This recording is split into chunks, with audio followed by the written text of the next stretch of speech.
ஐயப்பந்தாங்கல்ல ஒரு fridge complaint ஒன்று அதை நான் பார்க்க போயிருந்தேன். இந்த ஃப்ரிட்ஜ் ஓடலை அப்படிங்கிறது கம்ப்ளைண்ட்டு. உள்ள லைட் எரியுது, ஆனால் எந்த ஒரு சவுண்டும் இல்லை அப்படிங்கிறதும் நமக்கு தெரிய வருது. என்னடா சவுண்டு வரல சொல்லிட்டு நம்ம பின்னாடி பக்கம் போய் பார்த்தோம்னா அதுக்குள்ளே இருக்கக்கூடிய கெப்பாசிட்டர் வெடிச்சு போய் இருந்தது. அதோட நம்ம சுவிட்சும் அதில் வெடிச்சு போய் இருந்துக்கு. அது சுவிட்சை ஓப்பன் பண்ணி பார்த்தேன், அது உள்ளுக்குள்ளே 50 பைசா சைஸில் இருக்கக்கூடிய ஒரு காயில் வந்து பார்த்தீங்கன்னா வெடிச்சு உடஞ்சி போய் இருந்தது. அது மட்டும் இல்லை, இந்த சுவிட்சும் பார்த்தீங்கன்னா உடச்சி பார்த்தா அதுக்குள்ளுக்குள்ளே இருக்கக்கூடியது ஷார்ட் ஆகிவே இருந்தது. இது எதுக்குடா அப்படி ஷார்ட் ஆகிருக்குன்னு சொல்லிட்டு நம்ம யோசிச்சு பார்க்கும்போது இதுக்கு ஸ்டெப்லைசரே போடலை. இந்த ஃப்ளாட்டில் பார்த்தீங்கன்னா தனி டிரான்ஸ்ஃபார்மர், இது மிகப்பெரிய ஃப்ளாட்டு. இந்த ஃப்ளாட்டில் கிட்டத்தட்ட ஒரு 500 வீடு இருக்கும் போல் இருக்குது. ஆனால் இதுக்கு தனியாக டிரான்ஸ்ஃபார்மர் கொடுத்துருக்காங்க. கிட்டத்தட்ட 4 டிரான்ஸ்ஃபார்மர் இருக்குது. 125 வீட்டுக்கு ஒரு டிரான்ஸ்ஃபார்மர் ஆகிடுது. இதில் ஹை வோல்ட் வர்ற மாதிரியான சூழல் இருக்குங்க. ஏன்னா இங்கே வந்து கரண்ட் அதிகமாக யூஸ் பண்ணலைங்கிறது தெரிய வருது. கிட்டத்தட்ட 250-55 வோல்ட் இதில் வருது. சரிங்க, அப்போ ஏன் இந்த டிரான்ஸ்ஃபார்மில் 255 வோல்ட் வருது? சில டைமில் பார்த்தீங்கன்னா கரண்ட் அதிகமாக யூஸ் பண்ணாமல் இருப்பாங்க, அதனால் இதில் வோல்டேஜ் வரலாம் வாய்ப்பு இருக்குது. அது மட்டும் இல்லை, இதை டிரான்ஸ்ஃபார்மை ஆன் பண்ணி ஆஃப் பண்ணும்போது ஃப்ளக்சுவேஷன் ஆகும். இது நிறைய பேருக்கு தெரியாது. நம்ம ஊரில் வந்து ஏழை நாடு அப்படிங்கிறதுனால நிறைய ஓப்பன் ஒயரிங் தான் நம்ம ஊரில் இருக்குது. சரிங்க, இந்த ஃப்ரிட்ஜில் ஏன் அந்த மாதிரி ப்ராப்ளம் வந்தது அப்படின்னு சொல்லி பார்க்க போனால், இந்த ஃப்ரிட்ஜில் வந்து ஸ்டெபிலைசர் கிடையாது, இது இன்வெர்டர் ஃப்ரிட்ஜ் அப்படின்னு அவங்க சொன்னாங்க. ஏன் இதில் ஸ்டெபிலைசர் போடாமல் விட்டீங்கன்னா, கடைக்காரங்க இதில் ஸ்டெபிலைசர் போட வேண்டாம், ஸ்டெபிலைசர் இன்ஃபில்ட்னு சொன்னாங்க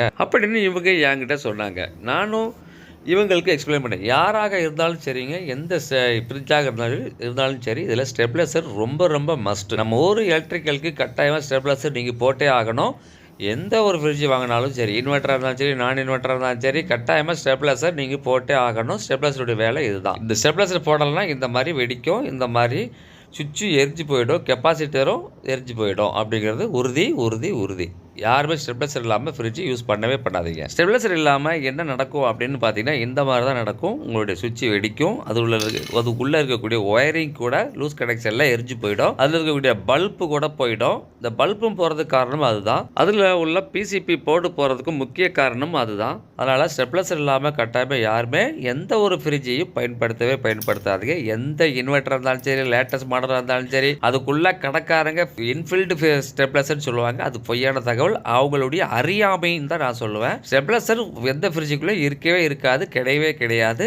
எந்த ஒரு கடைக்காரங்க அதுக்குள்ளே ஃப்ரிட்ஜுக்குள்ளே ஸ்டெபிலைசர் இருக்க சொன்னாங்கன்னா நீங்கள் கட்டாயமாக நம்பாதீங்க. எந்த ஃப்ரிட்ஜிலும் ஸ்டெபிலைசர் கிடையவே கிடையாது. இன்பில்ட் ஸ்டெபிலைசர் உலகத்தில் எந்த ஒரு ஃப்ரிட்ஜ்லேயும் கிடையாது. அதுக்குள்ளே இருக்கக்கூடிய போர்டு இருக்கும், போர்டு ஃப்ரிட்ஜை இயக்குவதற்கான போர்டு மட்டும்தான் இருக்குமே தவிர அதுக்குள்ளே ஸ்டெபிலைசர் கிடையவே கிடையாது. யாருமே எதையும் நம்ப வேண்டாம்.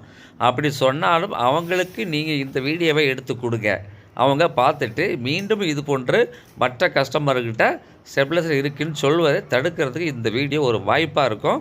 இந்த மாதிரியான பிரச்சனையை தடுக்கிறதுக்கு ஒரு வாய்ப்பாக இருக்கும். இந்த வீடியோ உங்களுக்கு பிடிச்சிருந்தாலும், இதில் உள்ள விவரங்கள் உங்களுக்கு பிடிச்சிருந்தாலும் உங்களுடைய நண்பர்களுக்கு ஷேர் பண்ணி இந்த விஷயத்தை தெரியப்படுத்துங்க. அவங்களும் இது போன்ற வீடியோக்களை நன்றாக தெரிந்து கொண்டு ஃப்ரிட்ஜ் வாங்குவதை, இந்த மாதிரியான விபத்துகளையும் இது மாதிரியான ஃபால்ட்டுகளையும் அவங்க தவிர்க்கிறதுக்கு வாய்ப்பாக இருக்கும். அவங்களுடைய பாக்கெட் மணியை மிச்சம் பண்ணுறதுக்கு இது ஒரு அரிய வாய்ப்பாக இருக்கும். ஷேர் பண்ணுங்கள். உங்களுடைய கருத்துக்களை கமெண்ட் பாக்ஸில் கமெண்ட் பண்ணுங்கள். மீண்டும் இதே போன்று வேறு ஒரு அழகான ஒரு நல்ல வீடியோவில், ஒரு விழிப்புணர்வு வீடியோவில் சந்திப்போம். நன்றி, வணக்கம்.